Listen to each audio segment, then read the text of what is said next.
tardes. Es un placer para mí presentar aquí a la conferencia de género con la doctora Márgara Millán, que nos acompaña y nos va a dar un taller sobre violencia de género, precisamente enmarcado en este semestre que el Instituto se ha dado a la tarea de pensar las distintas formas de violencia de género, precisamente como un tema muy en disputa hoy en día. La doctora Márgara es socióloga y doctora en antropología social por la UNAM, es profesora de la Facultad de Ciencias Políticas y Sociales, es autora de 2 libros, Deriva de un cine femenino, uno de ellos, y Desordenando el género, descontando la nación, descentrando la nación, el zapatismo de las mujeres indígenas y sus consecuencias. También es responsable del proyecto Modernidades Alternativas y Sentido Común, anclajes de una modernidad no capitalista. Y también es para nosotros, nos da mucho gusto tenerla este año, desde hace un mes está con nosotros haciendo una estancia de investigación en el Seminario de Figuras del Discurso que se realiza aquí en el Instituto, y que coordina el doctor Villegas y que lo conforman algunos profesores del Instituto. Bueno, en nombre del doctor Villegas, que también se disculpa por no haber podido asistir aquí con la doctora Márgara, pues les doy la bienvenida y le paso el micrófono a la doctora. Bueno, es un placer para mí estar acá. Me pidieron dar una especie de charla sobre violencia y género, ¿no? Entonces yo quiero primero hacer como 3 entradas en relación al nombre, ¿no? Violencia y género, género y violencia de género, como que son los tópicos que yo quisiera trabajar hoy con ustedes, tratando de desentrañar de dónde viene la violencia y particularmente la violencia de género y qué tiene que ver el género con la violencia, ¿no? Sería distinto si ustedes se dan cuenta, ¿no? La enunciación nos lleva a preguntarnos sobre otras genealogías, otros territorios. Entonces, la primera entrada que quisiera yo plantear es la idea nada más de la violencia. La violencia como subyacente al ordenamiento social jerárquico, cualquiera que sea, ¿no? El ordenamiento de género será uno de estos ordenamientos jerárquicos. Pero la idea que quiero aquí sostener es que en realidad el ordenamiento social, la idea, o más bien la materialización de lo que llamamos la sociedad y lo social, conlleva un proceso de violencia, un proceso violento, ¿no? No es casual que se llame a la historia, a la violencia, la partera de la historia, ¿no? Recuerdan esa frase importante, ¿no? En el sentido de que instalar un cierto orden conlleva pues procesos de inclusión y de exclusión, es lo que estamos trabajando en el seminario, de jerarquización, de ordenamiento, ¿no? Digamos, la primera idea que podríamos traer aquí sobre esto es la idea que supongo que todos ustedes están familiarizados, de la represión de las pulsiones, ¿no? La idea del ser humano como un ser que solo atiende a sus pulsiones y a la satisfacción de sus deseos y que sin embargo tiene que reprimirlos ¿para qué? Para vivir en sociedad, ¿no? Esta idea de Freud puede ser leída también como la violencia que implica, no necesariamente negativa, ojo, ¿no? La violencia que implica ser en sociedad, ¿no? Y por supuesto la deriva, que yo creo que es nuestro punto de partida, de que el ser humano solo es en sociedad, por más que el capitalismo neoliberal nos venda la idea de que somos individuos autónomos, libres y totalmente autosuficientes, ¿no? Somos en sociedad, somos seres gregarios. Yo sí me apego mucho a esta idea de Marx, en el sentido de que hemos aprendido a ser lo que somos en colectivo. Por más que después el colectivo se desgaje, se desarticule y entremos, digamos, en contradicciones, seguimos siendo. Por más que no podamos hoy entender el proceso de reproducción social como una totalidad, tenemos que pensar que somos parte de ese proceso de reproducción social como una totalidad. Un poco también citando a Marx, y lo sepamos o no, reproducimos esto que es nuestra sociedad y lo hacemos en conjunto.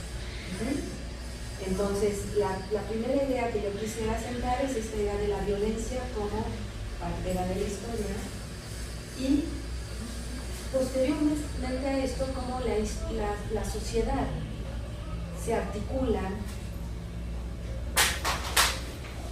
digámoslo así, de manera desigual, de manera jerarquizada, de manera diferenciada, donde la diferencia conlleva procesos de subordinación, de exclusión, de colonización, de explotación, ¿no? Todos estos son procesos históricos, ¿no? Para los que están estudiando historia. Sabemos pues en las sociedades estamentarias hay un orden, ¿no? Y hay un orden jerárquico, pero sabemos que después, cuando hay un excedente económico, ya hay un proceso de explotación.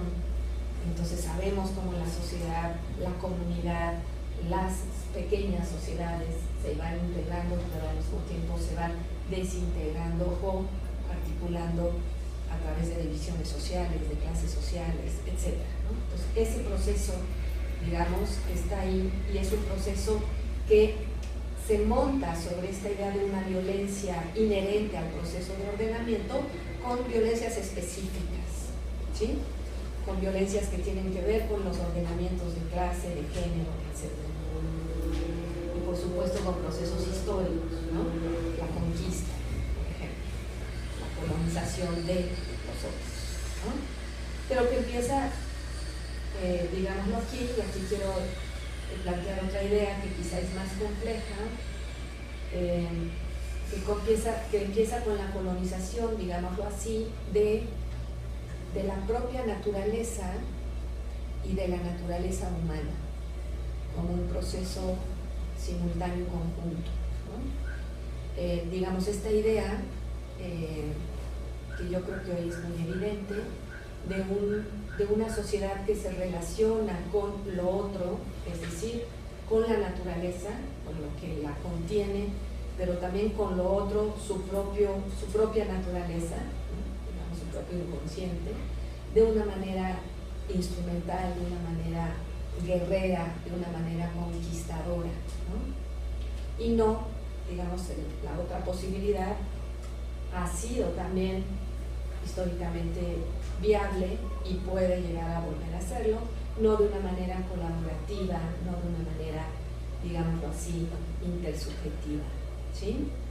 Entonces, esta es una segunda idea de violencia, y es la violencia que vamos a ir desarrollando, la violencia de cómo se instituye el ordenamiento de lo social como forma de reproducción social. Más claramente, más precisamente, la violencia que contiene el proceso de reproducción capitalista como proceso de reproducción social, ¿sí? Donde aquí ya vamos a estar hablando, digamos, de una cierta tensión entre el sujeto y lo otro, como dijimos, la naturaleza, los otros, los que no son este sujeto que domina la historia, ¿sí? Aquí voy a dejar esta idea por lo pronto. Entonces, parecería pues que hay un primer establecimiento de la violencia arcaica, ¿sí? Aquí voy a seguir a una autora que se ha dedicado mucho justamente al estudio de la violencia y del género y de la violencia contra las mujeres, que es Rita Laura Segarra. Quizás algunos de ustedes la conozcan o la hayan leído. Hay un libro muy importante de ella que se llama Estructuras Elementales de la Violencia. Ella está haciendo un juego ahí con las estructuras elementales del parentesco, ¿no? De Lévi-Strauss, que nos va a explicar, digamos, cómo se entreteje la sociedad por primera vez, ¿no? Cómo se entreteje el vínculo de lo social a través del parentesco, y ella va a estar hablando que ahí también hay estructuras elementales de la violencia.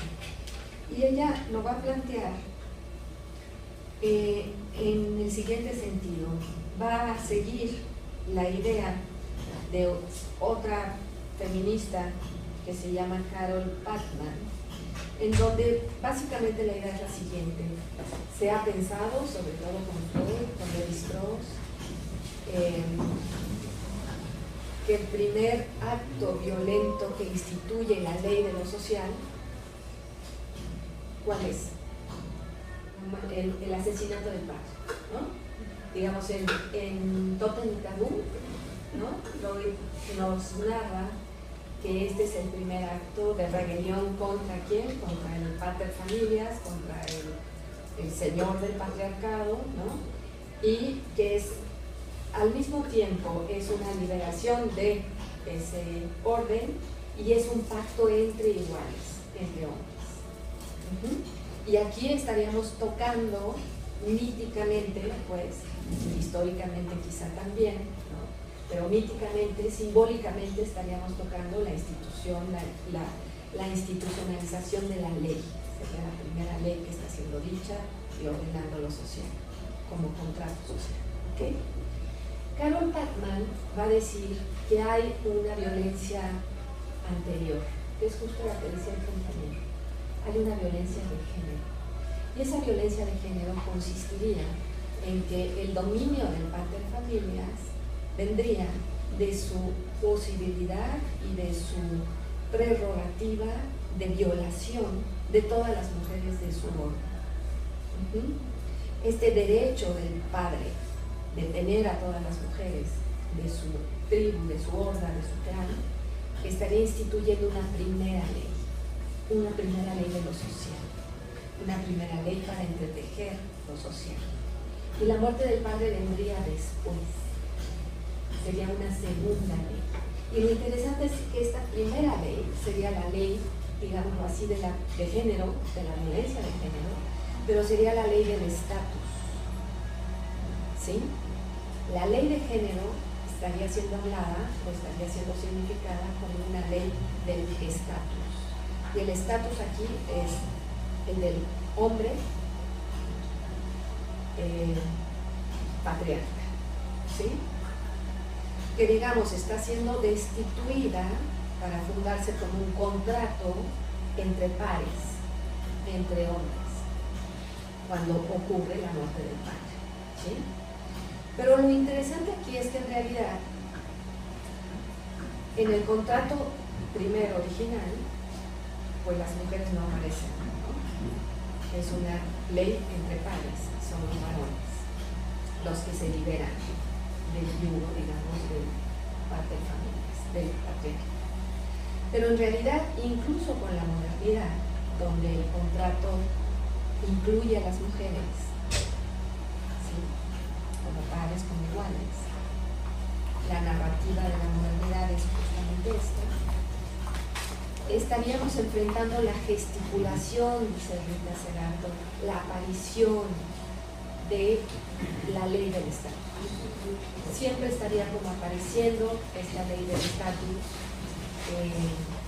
Acá quisiera señalar también que en esa violencia también la podemos enunciar como una tensión siempre ahí, arcaica y actualizada, históricamente actualizada, entre lo natural y lo social, ¿sí?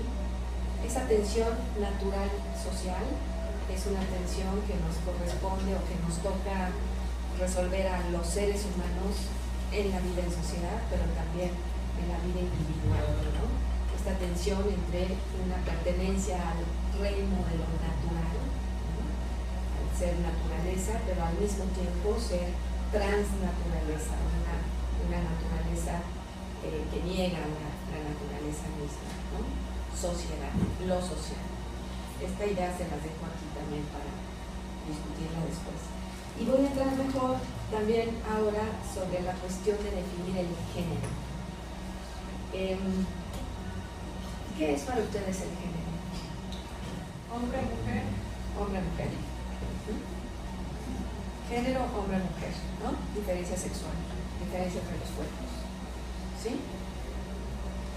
Bueno, nosotros vamos a trabajar sobre la siguiente idea de género. El género sería una primera significación de poder. ¿Qué quiere decir esto? que sobre esa diferencia del cuerpo, hombre-mujer, se significa un cierto poder. ¿Sí? Se significa esa relación en términos de equivalencia entre diferencia y otra cosa, que puede ser privilegio, subordinación, dominación, sumisión. O sea, la diferencia no vale solo como diferencia, sino que se articula en un orden de sentido. Y ese orden de sentido instituye por primera vez en la historia el poder, que es lo que les estaba relatando hace ratito, pero en otro registro, ¿no? O sea, la ley del estatus estaría haciendo justamente esto mismo, si se dan cuenta, instituir al género como ley del estatus. ¿Se entiende bien lo que sería la ley del estatus? Sería una diferenciación en donde hay una valencia distinta de poderes. ¿Sí? Hay una jerarquía.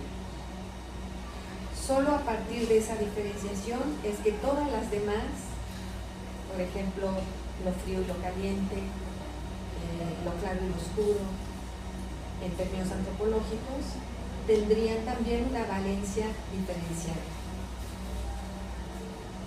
¿Sí? Antes de eso solamente hablaríamos de diferencias, de un mundo diverso. Pero esto se articula con una cadena de significaciones.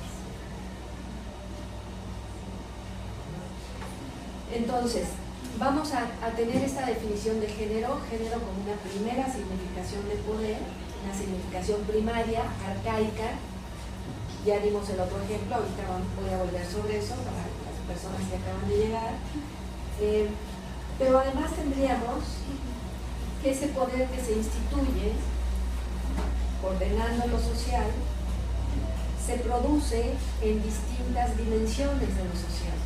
Es decir, es algo que no solamente le pertenece a los cuerpos, a los hombres y a las mujeres, sino que se va instituyendo a nivel de lo simbólico, a nivel de lo normativo, a nivel de lo institucional y finalmente a nivel de lo subjetivo. Esta definición que les estoy dando de género es una definición compleja y multidimensional y es la que trabaja Joan Scott en un textito muy cortito que a los que les interese lo pueden trabajar. Es un texto muy importante que ya produce en el 80 y tantos y que se llama El género, una categoría útil para el análisis histórico, ¿no?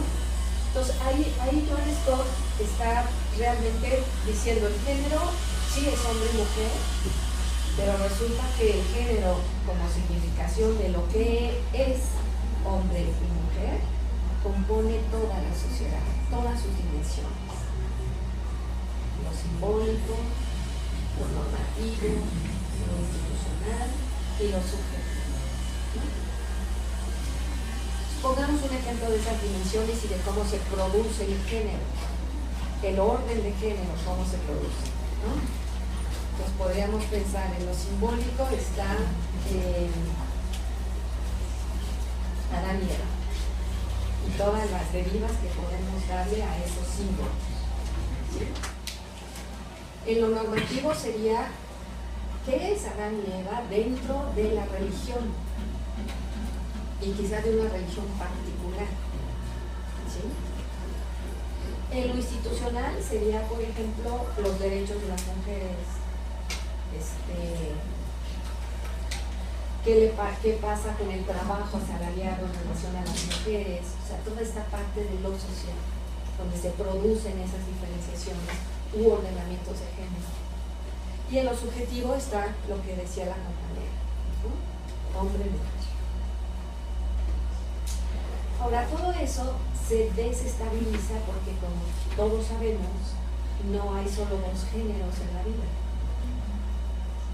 Hay muchos entre géneros y también hay géneros que no aceptan, digamos, el mandato de su género, ¿no?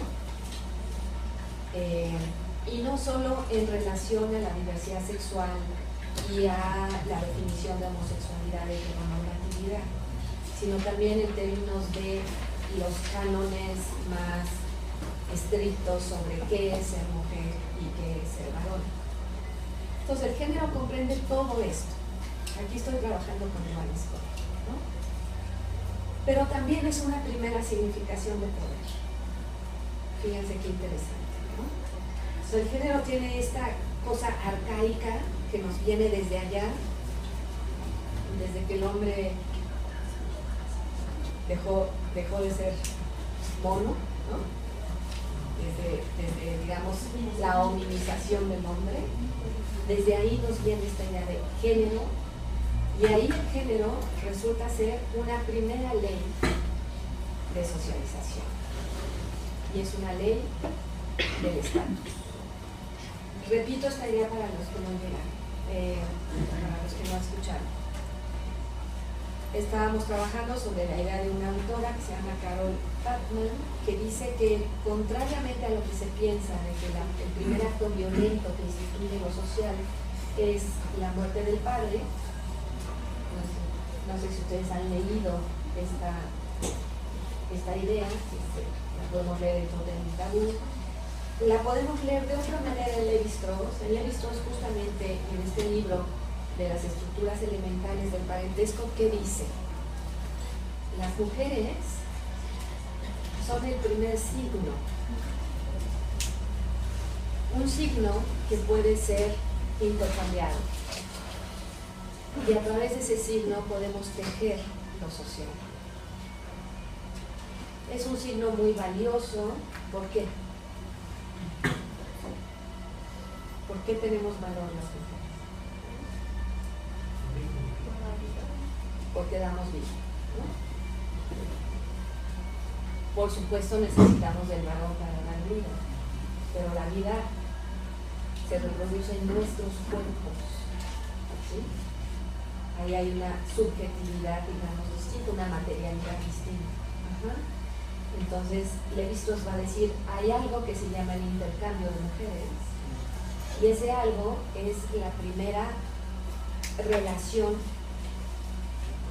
en donde lo social se instituye, y tiene que ver con Totem y Tabú en relación a la muerte del padre en Freud, porque acuérdense que la muerte del padre en Freud lo que establece también es la prohibición del incesto. Pues ambos relatos se corresponden, ¿no? Habría una primera violencia, que sería la muerte del padre y el contrato entre varones, pero también habría algo que no se dice muy bien como violencia, que es, digámoslo así, una subjetividad distinta. La mujer no tiene, como cuerpo de mujer, la experiencia de poder disponer del cuerpo del otro, históricamente, mientras que el varón sí. ¿Por qué? Porque el varón, como padre o como hermano, puede dar a su hija o a su hermana el matrimonio con otro varón. Y esto ocurre entre tribus, ¿no? Ya está prohibida la endogamia, entonces la manera en que vamos tejiendo socialización, las estructuras elementales del parentesco, son lo que permite construir lo social. Lo interesante en Lévi-Strauss es que él ve todo esto, pero no deriva de ahí lo que podría haber derivado, que es una teoría feminista, ¿no? Eso lo dice una feminista que se llama Gail Rubin, ¿no? Gail Rubin revisa y dice, bueno, aquí está muy padre lo que dice Lévi-Strauss, pero lo que no ve son las distintas historicidades de dos subjetividades. Una que tiene el poder, ¿no? ¿De qué? Del cuerpo sobre el otro, la otra. Y hay que hablar del cuerpo sobre el otro o la otra. ¿Por qué? Porque ese lugar que ocupa la mujer en ese momento es el lugar de lo femenino. Y ese lugar lo puede ocupar después cualquier otro cuerpo, no tiene que ser mujer. Puede ser el indio, puede ser el otro, el esclavo, el que estamos colonizando, conquistando, ¿sí? O sea, lo que se está instituyendo ahí es una estructura. ¿De qué? De violencia y de subordinación. Entonces ya nos queda claro como todo el panorama. El género se reproduce cotidianamente en muchas dimensiones, no es estático, pero tiene una base arcaica, y es esa base de ser la primera significación de poder, donde lo que se erige es la ley del estatus. La ley del estatus es la ley del varón. El varón es el que tiene el poder ahí, en esa ley. Y esta es la primera ley de fundación de lo social. Entonces, modificar eso implica modificar toda esa estructura arcaica que hoy nos sigue acompañando, que hoy se actualiza, y se actualiza de las maneras más diversas, ¿sí? Esa ley del estatus. Bachmann dice que cuando sucede efectivamente la muerte del padre, lo que se trata de hacer es un contrato entre padres.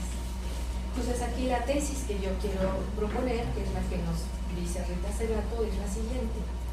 Ese contrato narrativamente norma la sociedad actual, ¿sí? Y nos hace iguales a hombres y mujeres, y nos da los mismos derechos. Pero ese contrato está basado todavía sobre una ley que gesticula y que tiene vida, que es la ley del estatus, en donde siempre va a aparecer, ¿sí? Entonces somos iguales, pero no tanto. Somos iguales, pero todavía hay derecho a disponer del cuerpo del otro. ¿Sí? ¿Cómo hace su investigación Rita Segato? Esto es muy fascinante. Miren. Ella lo que hace, y porque lo hacen también otras antropólogas norteamericanas, es ir y interrogar a los violadores que están presos en la cárcel. Y finalmente cuando ellos hablan, y ella caracteriza a la violación como violación cruenta, y la separa, por ejemplo, de la violación tumultuaria, ¿no? Ella diría, hay una diferencia entre la violación que ocurre en el anonimato, en donde un hombre somete el cuerpo de una mujer por la mera fuerza física, y es una mujer desconocida, o sea, esto sucede en la calle, alguien hace este acto tremendo, cruel. ¿Qué pasa ahí? ¿Qué sucede? ¿Qué se está actuando? Entonces, Segato lanza la hipótesis de que la violación es un mandato cultural. Y es un mandato cultural que implicaría varias cosas, pero lo más interesante es que cuando ella investiga y entrevista a los violadores en la cárcel, para ellos sigue siendo un enigma cómo eso sucedió. ¿Por qué fue? Es como si ese mandato todavía fuera una fuerza efectivamente arcaica que no puede ser explicada totalmente. Y ella lanza varias hipótesis sobre eso. Me voy a ir refiriendo a ello. El mandato de violación sería uno que, por un lado, encabalga las significaciones del ordenamiento que yo estaba exponiendo hace rato, ¿no? Lo femenino aparece, digamos, análogo a lo conquistado, lo dominado, lo sometido. Pero al mismo tiempo, ¿qué aparece? Pues el otro lado, el lado del sujeto masculino. El lado de un sujeto masculino que se comporta frente a ese otro sujeto, que muestra los signos y los gestos de la feminidad. A ver, ¿qué quiero decir aquí? En esa primera escena de la violación cruenta, lo que está sucediendo es que se pone en acción un sujeto masculino que se comporta de esta manera frente a un sujeto que tiene esos signos de feminidad, ¿sí? Y esto ocurre, y me recuerda algo que se dijo hace no poco tiempo en la prensa nuestra, frente al asesinato de una joven colombiana que ocurrió en el Distrito Federal. Una analista decía, esto ocurre porque puede ocurrir. ¿Sí me explico? ¿Por qué pasa? Porque puede pasar. Porque es posible.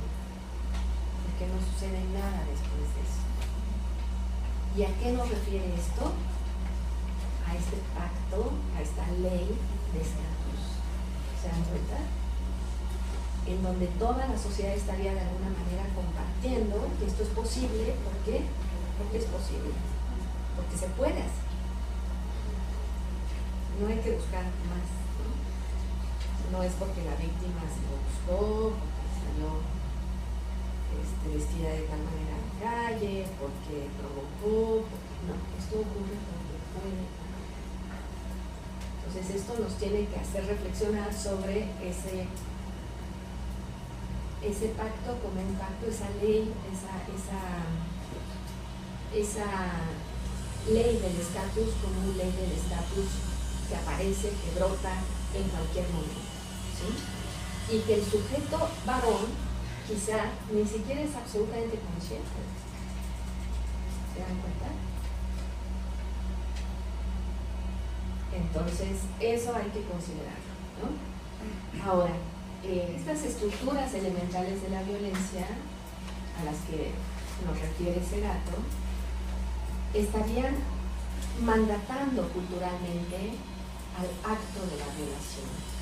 Pero ese sentido de la violación podría, digamos, escenificarse en varios contextos. Uno es el que les acabo de relatar, la violación anónima, aislada, en la calle, de un sujeto que viola a una mujer, ¿no? Y bueno, hoy, por supuesto, esas historias son muchísimo más tremendas, ¿no? Que no solo la viola, sino quizá la mata y la deja tirada en cualquier lugar, ¿no? Pero el acto de violación aquí estaría siendo referido a la existencia de esta ley, ¿no? Digamos, un inconsciente que vuelve permisible eso que sucede. ¿Sí me explico? Habría otros usos del mandato de violación, dice Segato. Uno de ellos es la violación como acto disciplinador, ¿no? Se disciplina a la mujer. Este uso es arcaico también. En las sociedades, en muchas de las comunidades primitivas, se ejercía el mandato de violación como castigo a mujeres que no se comportaban como se tenía que comportar en sociedad, ¿no? Esto podía ser algo que estuviese instituido. Y este acto de disciplinamiento puede ser uno de los usos, digamos, del mandato de violación. Lo importante aquí es entender que el mandato de violación es cultural. ¿Sí? Y si quieren después hablamos más sobre qué significa eso. Es decir, no estamos hablando de sujetos patologizados, ¿no? Bárbaros, hombres enfermos, no. Estamos hablando de mandatos culturales para explicar la violencia de género. Otro uso es, por supuesto, como agresión de un varón a otro varón y la mujer como objeto de la agresión, ¿no? Ese puede ser otro uso de la violación. Y por supuesto este uso nos refiere a la agresión de una cultura o de una sociedad frente a otra. O sea, no es desconocido, sabemos hoy mucho de cómo uno de los mecanismos de la conquista, de la colonia, de la guerra, es justamente violar a las mujeres de esos territorios que se están conquistando, colonizando, ¿no? Parte del lenguaje de la guerra es ese, ¿no? Hoy sabemos que en la conquista que ocurre en nuestras tierras, pues la violación era común y corriente, ¿no? Y la llamada miscigenación y todo este proceso de mestizaje tiene también una vertiente ahí, en esta idea de poder violar a las mujeres de ese territorio que estamos conquistando, ¿no? Entonces, digamos que estos tres usos de la violación como mandato cultural pueden comprenderse y se corresponden, ¿no? Y así como hablamos de agredir al otro varón violando a su mujer, podemos pensar en cómo en la guerra se instituye entre los ejércitos, sobre todas las historias que salieron, ¿se acuerdan? De Serbia,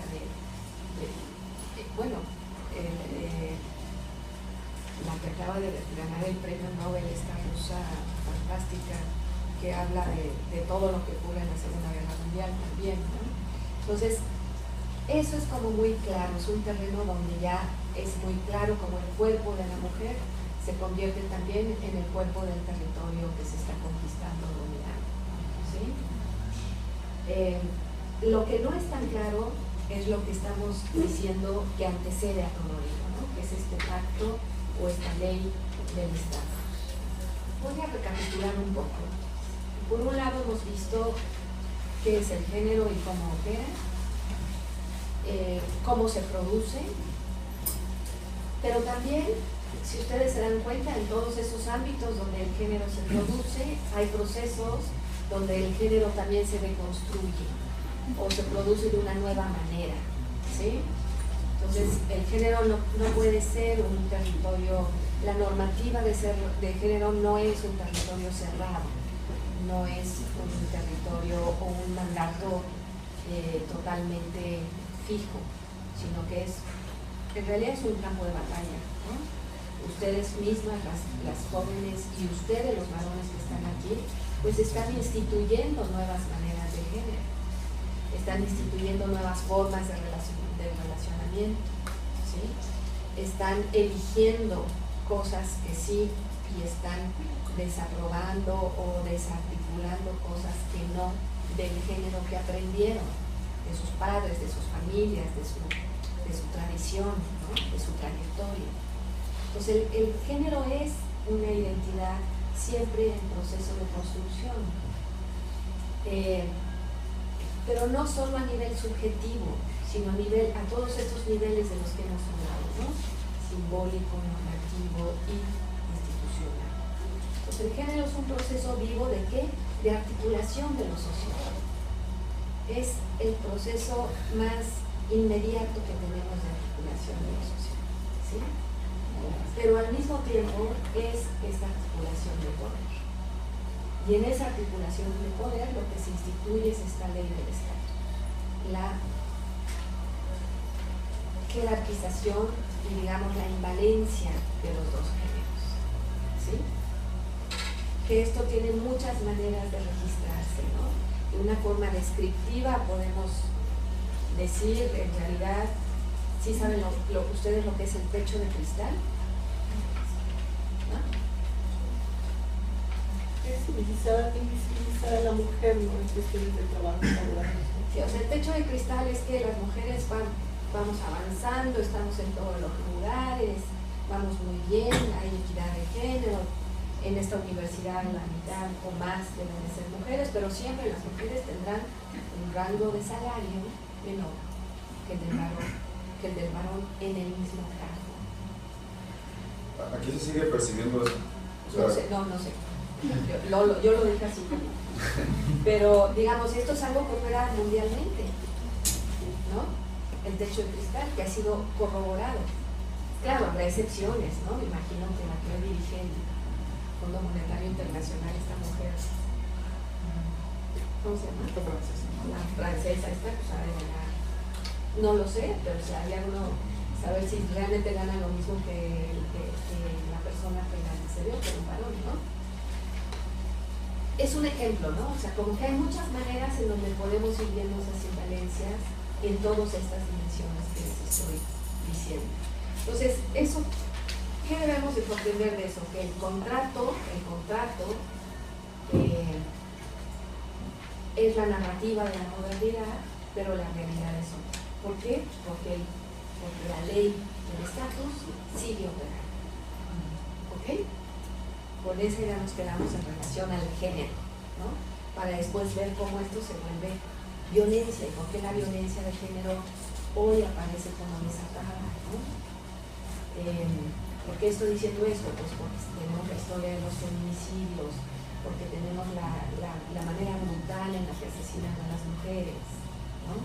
Todo esto se nos regresa como un imaginario de una guerra contra las mujeres. Así lo plantea, por ejemplo, Rita Segato. Entonces, quedémonos con esta idea del género como lo que fundamenta o lo que está ahí, si hurgamos, lo que está permitiendo, lo que les acabo de enunciar como frase. ¿Por qué sucede esto? Porque puede suceder. Ajá. Desarticulemos también la idea de que solo le pasa a las mujeres, digamos, y le pasa a ese cuerpo que ha sido feminizado. Ajá.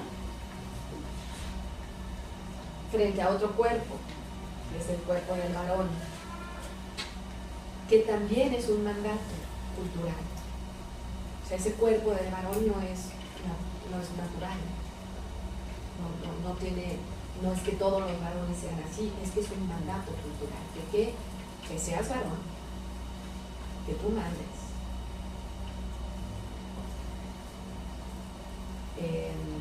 que tú ejerzas el poder. Ese es el mandato que ustedes tienen hoy como cultura. Ustedes varones. Y con ese tienen que lidiar en sus relaciones cotidianas, con sus novias, con sus hermanas. Porque el mandato cultural es ese. Porque si no, ya sabemos que eres mandilón, que te dejas, ¿no? Que tu mujer no te manda. Todo esto. No proteges a tu familia. No proteges a tu familia, no eres proveedor. Todo esto son mandatos culturales. Y por más que la narrativa sea la de contrato y de igualdad, operan en todos estos niveles que acabo de describir: simbólico, normativo, institucional y subjetivo. ¿Sí? Entonces ahí también se desgaja. ¿Qué es lo que se desgaja ahí? La ley del estatus como mandato cultural. Ajá. Entonces ya nos es más comprensible lo que nos dice Rita Segato. La violación es un mandato cultural. ¿Y la sociedad cómo responde?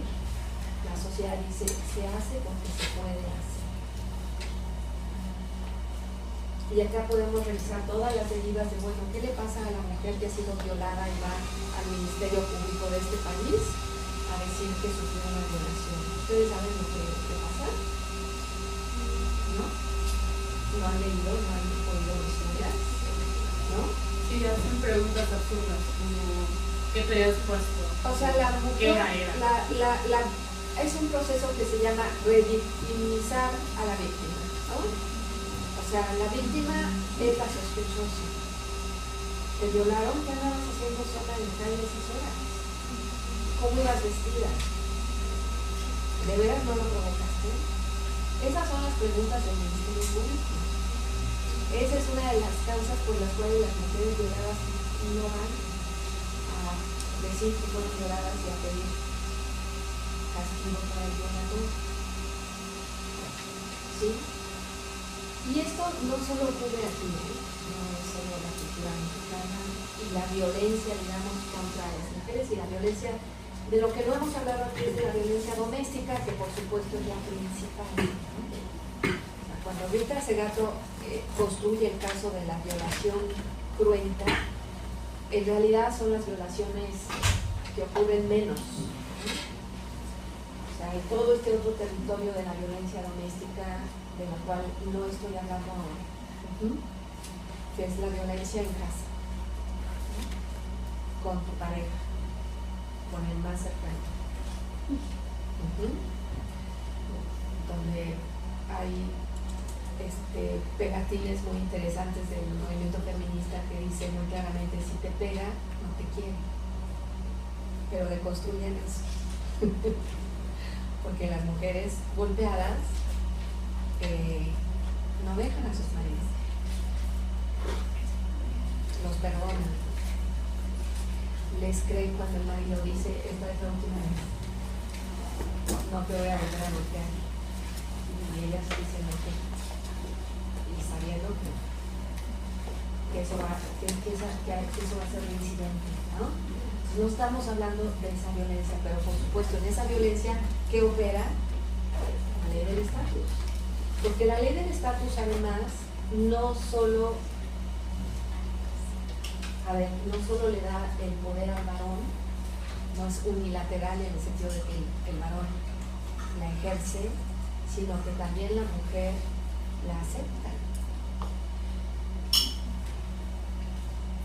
¿Se dan cuenta? Hay una cierta aceptación de esa ley del estatus, puesto que es un orden social, una primera significación de poder. Y vamos a rascar más en esa idea. Si nosotros venimos de una historia, las mujeres, en donde nuestro cuerpo no nos pertenece, sino que le pertenece al padre o al hermano, y donde no tenemos poder sobre el cuerpo del otro, o sea, como mujer yo no podía decidir que mi hija se casa con tal o no, porque eso le tocaba al padre o al hermano, ¿sí? De ahí venimos, pues esa consistencia arcaica de la ley del estatus sigue operando. Y me imagino que muchas de ustedes me pueden relatar historias en su casa, donde nuestras madres nos han dicho: tiéndele la cama a tu hermano y hazle la comida, ¿no?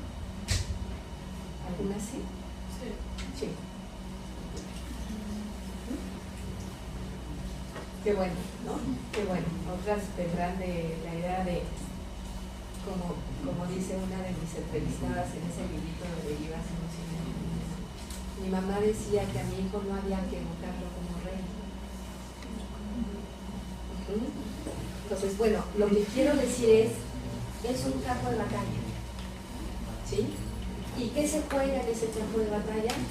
Pues qué tipo de sociedad generamos, qué tipo de relaciones hacemos, qué tipo de seres humanos somos frente al otro, frente a la diferencia, ¿sí? Eso es lo que se juega. Voy a pasar ahora, digamos, a la otra parte de la exposición, que es ¿qué sucede con esa violencia de género hoy? Hay dos estudios muy importantes, uno nuevamente de Rita Segarra y otro de, quizá la conocen, es una filósofa mexicana que se llama Saya Valencia. Las dos coinciden con que, digamos, estamos viviendo una etapa distinta de capitalismo, ¿no? En donde el capitalismo, digamos, desbocado, recurre a contranarrativas. El capitalismo es, digamos, parte de la modernidad, ¿no? La modernidad es una modernidad capitalista, y la modernidad tiene narrativas muy fuertes de derechos humanos, de equidad, ¿no? De igualdad, que por mucho tiempo, digamos, que acompañaron el desarrollo del capitalismo, que no entraron en contradicción con el desarrollo capitalista, ¿sí? O sea, con la narrativa del libre comercio, del mercado, ¿no? Del esfuerzo de cada quien. Bueno, sí, hay clases sociales, pero eso no está mal, porque hay acuerdos, ¿no? Pero ustedes quizás ya no son de la generación donde los sindicatos eran fuertes y negociaban, y había una gramática distinta entre los explotados y los explotadores, ¿no? Había acuerdos, el famoso estado de bienestar, ¿no? El capitalismo capitalismo logra una expansión que hace que se proletarice la sociedad y una parte de ella se vuelve la clase media, etc. Entonces hay como un balance, ¿no? Pero eso no existe más.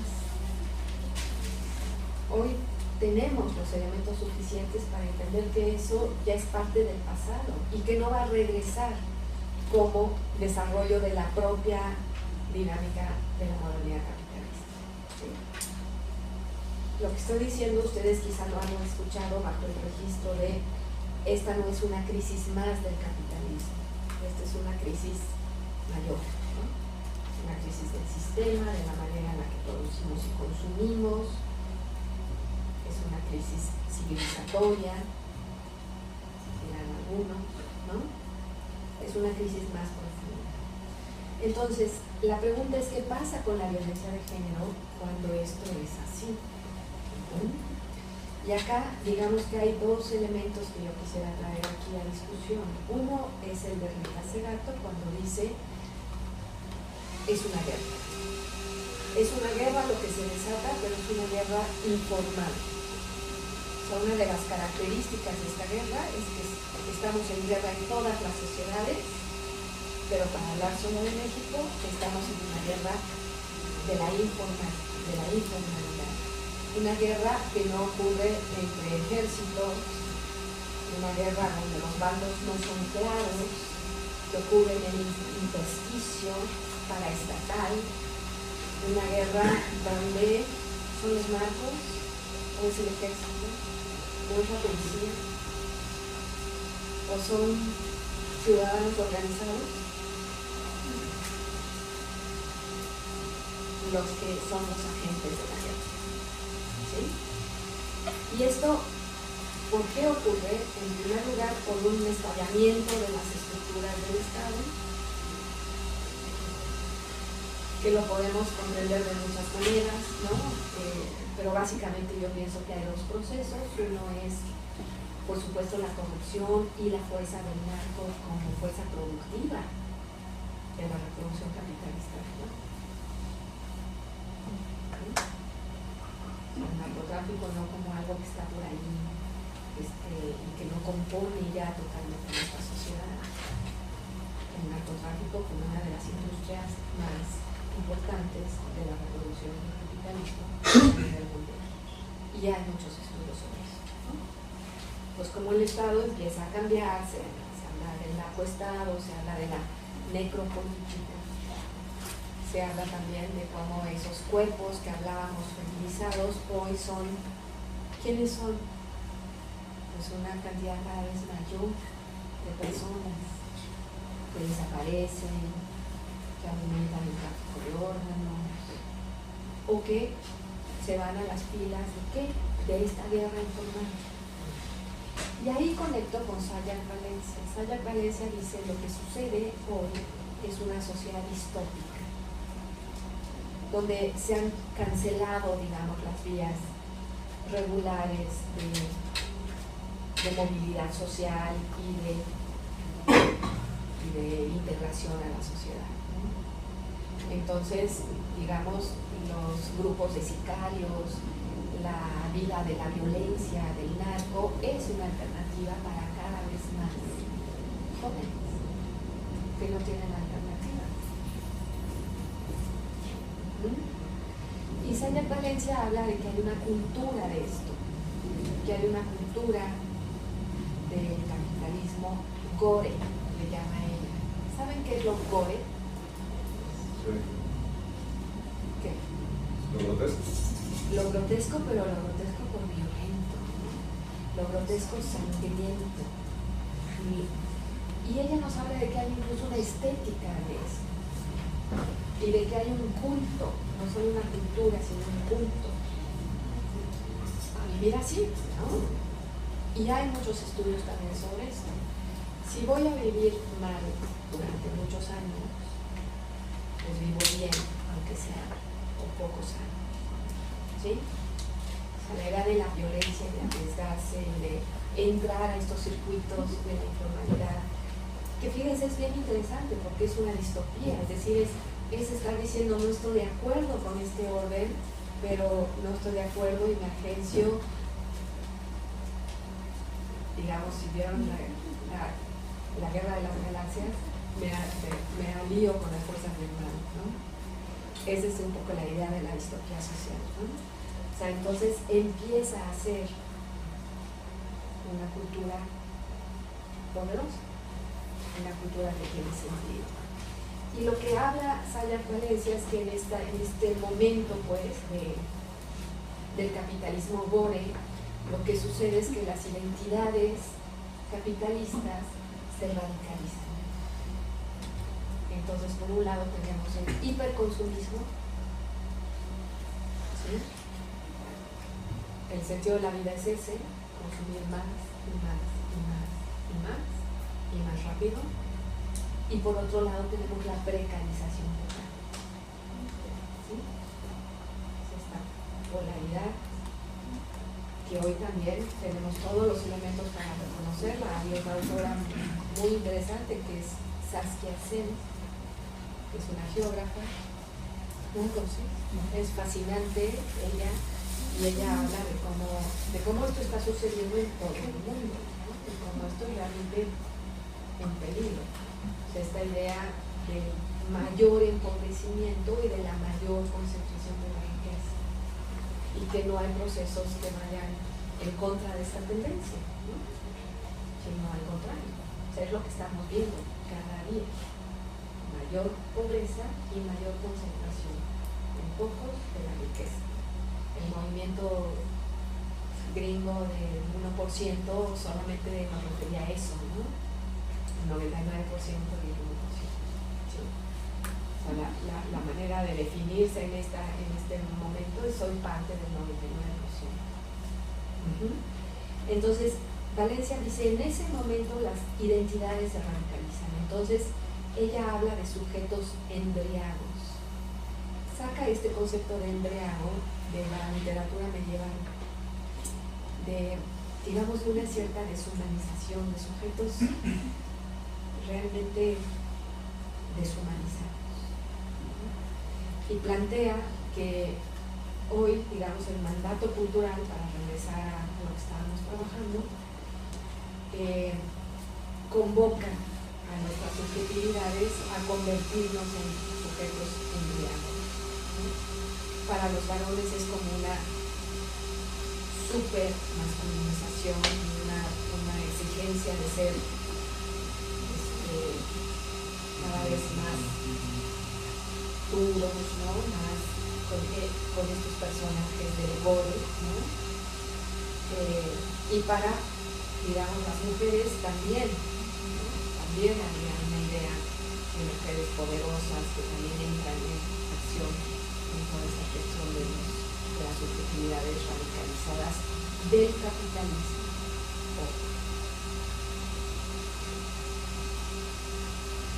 Yo creo que he dado elementos suficientes como para que discutamos un poco. A mí me gustaría escucharlos y ver si esto les hace sentido o no, o si lo consideran como muy ajeno a lo que viven, a lo que saben, a su vida cotidiana, ¿no? O si piensan que estas son claves que nos pueden explicar por qué la persistencia de la violencia de género. ¿Qué pasa con el género como ordenamiento social? ¿Y por qué la violencia se reinstituye, regresa y parecería hoy como una cosa mayor que antes, ¿no? Yo eso no lo sé decir, no sé si es mayor o si hoy sabemos más, no lo sé, pero la persistencia es evidente, ¿no? Entonces, no sé si pasamos, ¿no? Sí, yo creo que es muy conveniente. Podemos abrir una ronda de preguntas o de comentarios, o no sé, lo que nos quieran comentar. Yo tengo mis propias ideas también, pero bueno. Tengo una pregunta, no sé si me debería responderla. ¿La violencia es inherente al ser humano? ¿Somos violentos por naturaleza o nos hemos vuelto violentos? ¿O la violencia es construida? A ver, la primera parte de la plática trataba de pensar en la violencia como un proceso necesario de la institucionalización de lo social, ¿no? Entonces, no es que el hombre sea violento por naturaleza. Yo creo que yo no me atrevería a afirmar que hay una naturaleza violenta entre los seres humanos. Lo que sí podría pensar es que vivir en sociedad implica procesos violentos, que es distinto, ¿no? Pues hay una violencia inherente a los procesos sociales, a la socialización, al hecho de vivir en sociedad, de constituirse en sociedad. ¿Sí? Y con esto pues decías, ¿no? Que el ser humano no puede ser no violento porque vive en sociedad, entonces no hay un ser sin el ser violento. Sí, además, digamos, el ser humano es violento por naturaleza. El ser humano vive en la sociedad, ¿no? ¿Sí me explico? O sea, esa pregunta creo que no, digamos, es una pregunta demasiado abstracta. No, yo no pensaría así las cosas. Pensaría que la violencia es un proceso que fundamenta las relaciones sociales. ¿Sí? Y en ese sentido, esa violencia, porque también habría que hablar de qué violencia hablamos, ¿no? A ver, te lo voy a poner en este sentido. Nacer es violento.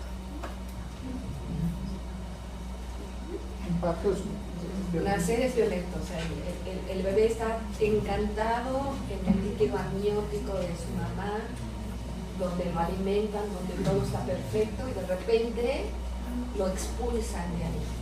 Tenemos que nacer. Heidegger decía, somos arrojados al mundo. Pues sí, esa es la vida, ¿no? Entonces, hablar así de la violencia, yo te diría, la vida sí es violenta, ¿no? Somos a partir de procesos que nos violentan, porque no fuimos ángeles en el origen, ¿no? O sea, no caímos del cielo. No hay ese terreno, no está el paraíso más que en nuestro imaginario, ¿no? Entonces, en ese sentido, ¿no? El ser humano no es violento por naturaleza, claro que no. El ser humano se construye en procesos violentos de socialización. A ver, fíjense qué interesante. Estamos diciendo que la violencia instituye lo social. Y estamos diciendo que lo instituye a partir de la violencia de género. Eso estamos diciendo. Y eso es un origen arcaico que todavía hoy prevalece. Lo cual no quiere decir que no se ha transformado. Se ha naturalizado. Pero justamente nuestra agenda hoy sería de construir esa violencia de género que seguimos arrastrando, de manera incluso inconsciente. Ahora, ¿cómo definir la violencia de género? Pues el ejemplo de la violación es como muy claro, ¿no? La violación es la fuerza de un cuerpo sobre el otro, en donde uno está siendo obligado a hacer algo que no quiere, ¿no?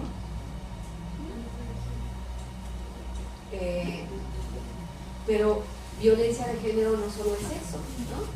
Hay violencia simbólica, hay mandatos culturales que también son violentos, lo que acabo de referir, ¿no? Si tú eres varón y lloras, el clásico ejemplo, ¿no? Que lloras, ¿cómo vas a llorar si eres hombre? Hay que ser macho. Todos venimos de ahí. Lo hemos oído 1000 veces. O sea, nosotros lo podemos decir así como que, pero de ahí venimos. Y eso opera. Y si no, revisen ustedes. ¿No? Ustedes. Son mandatos y son violentos.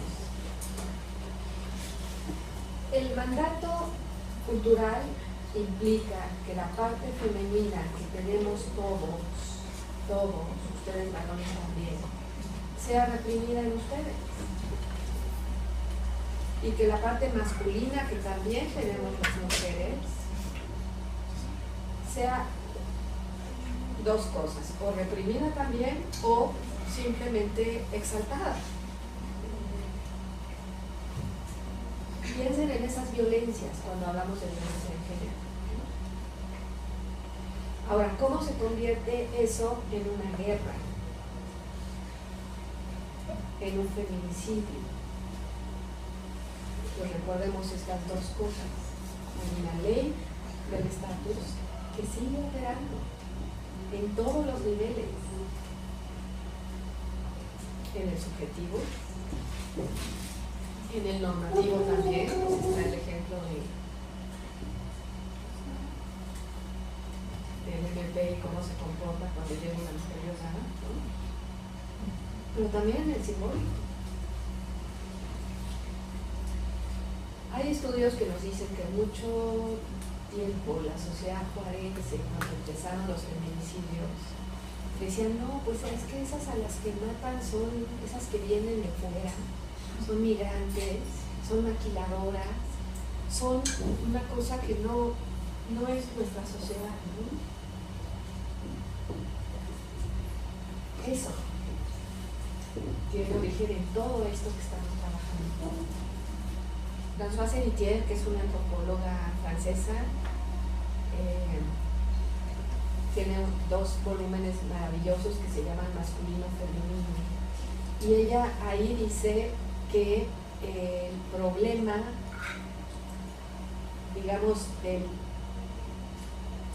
de la invalencia de género, pero al contrario, o sea, el problema del poder de las mujeres es cómo el varón tiene que pasar por el cuerpo de la mujer para reproducirse a sí mismo como idéntico. A ver si logro explicar esta idea. La mujer puede reproducirse a sí misma y al otro. La mujer puede tener hijas o hijos. Puede producir su propio cuerpo o el cuerpo diferente. El varón, para reproducirse, tiene que pasar por la mujer. Para reproducirse como idéntico a sí mismo, tiene que pasar por el cuerpo del otro, de la mujer. Piensen eso, y lo que eso implica en términos de cómo construyes el sentido social de esa invalencia.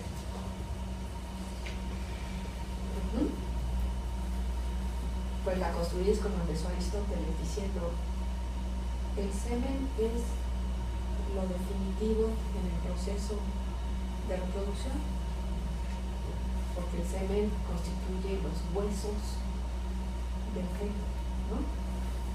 Del niño.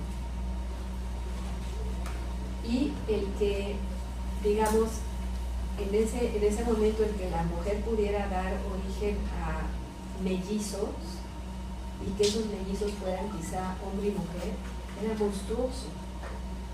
O sea, todos estos acercamientos a lo que sucede en la práctica, a lo que sucede a partir de la diferencia de los cuerpos. Entonces, ¿cómo eso se traduce a un ordenamiento social? Eso es lo que estamos viendo. Y cómo al traducirse, ese poder de la mujer queda subordinado al poder del varón. Cuando Lévi-Strauss reconoce esto de las estructuras elementales del parentesco, nos explica el tráfico de mujeres, no le da seguimiento a esto otro que hace esta otra antropóloga, que es decir, a partir de aquí hay experiencias de la subjetividad distintas.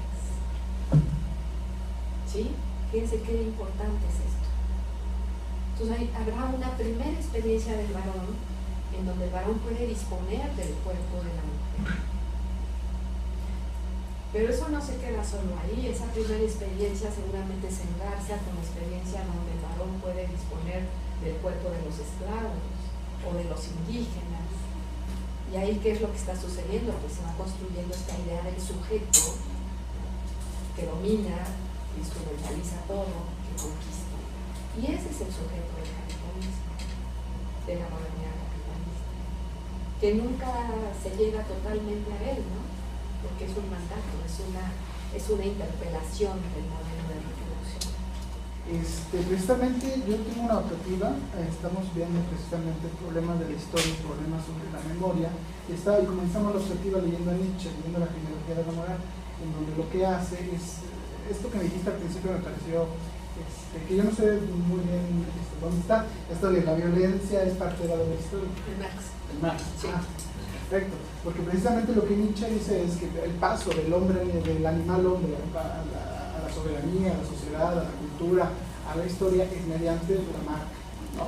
Mediante la marca, la huella, la palabra, la impresión, mediante la memoria. Nosotros traduciríamos, porque siguiendo el texto, eso es lo que está diciendo, está haciendo una relación significativa con todas estas palabras, ¿no? Impresión, huella, palabras, ¿no? Y al final del curso pensamos que al final de esa lectura pensamos que un acto de soberanía tiene que ver precisamente con la escritura. Escribir la historia es una acción cruel, ¿no? Sí. En ese sentido, en el sentido nietzscheano. Sí. ¿Por qué? Porque se escribe, se imprime de una forma y para siempre, ¿no? Y siempre en una relación de soberanía. Sí. ¿Sí? Ahora me recordaba precisamente el ensayo de Rita Segato, de la escritura de las mujeres, sí. El cuerpo de las mujeres, sí. Como escritura, sí. En donde precisamente dice que los cuerpos de Ciudad Juárez son signos, sí. En la ciudad, ¿no? Son signos que quieren significar algo, que yo creo que según tu exposición significarían otra vez la prevalencia de ese primer mandato, ¿no? De ese primer orden de la ley establecida a partir de la diferencia de género. Y vamos un poco más allá. Yo creo que el género, yo diría como huella, como marca, impreso en cada una de los cuerpos que nosotros tenemos, tú eres hombre, tú eres mujer, es otra vez ese acto de soberanía, es lo que tú llamabas la jerarquía, el posicionamiento de hombre y mujer, en donde hay un posicionamiento de soberanía y un posicionamiento de decisión. Sí, de dominación y de sumisión, ¿no? Pero para mí lo interesante es que en esa primera significación de poder, ¿no? Donde esto se empieza a escribir así, como tú lo dices, en realidad lo que está sucediendo es un modelo de significación del poder, que después se va a ir trasladando a muchos otros lados, ¿no? Entonces no es solo lo que ocurre en relación a las mujeres, sino a cualquier otro cuerpo que se feminiza. Esas equivalencias es lo que a mí me parece muy interesante, porque si comprendemos bien cómo ver el género como institucionalización y significación de poder, vamos a poder comprender lo que ocurre en todos los otros ámbitos, ¿no? Frente a los indígenas, frente a los discapacitados, frente a como ustedes quieran ponerlo, ahí vamos a encontrar un lenguaje, ¿no? una manera de articular el ordenamiento de la diferencia, ¿no? Donde la diferencia no solo es diferencia, la diferencia conlleva la subordinación, la discriminación, el sometimiento. ¿Cómo hoy las imágenes del consumismo, de la propaganda, qué tipo de violencia instituye? Sí, yo pienso que habrá mujeres que educan a sus hijos y a sus hijas como así, ¿no? El privilegio de los varones, el privilegio de ser varón. Siempre hay detalles, ¿no? Mi casa era muy liberal y muy buena onda a todos, pero siempre se le guardaba lo más rico a mi hermano grande, ¿no? O sea, el pedazo de la comida es para tu hermano, ¿no? En fin, todos esos detalles que van instituyendo esa idea del estatus.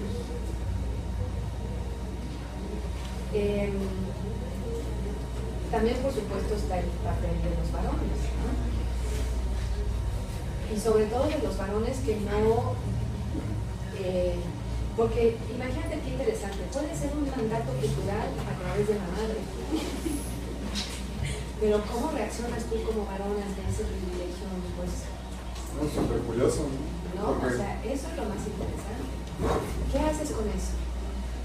Porque, bueno, sí, te da privilegios, pero también te exige modificar tus deseos, tu manera de ser, esconder tus lados débiles, ¿no?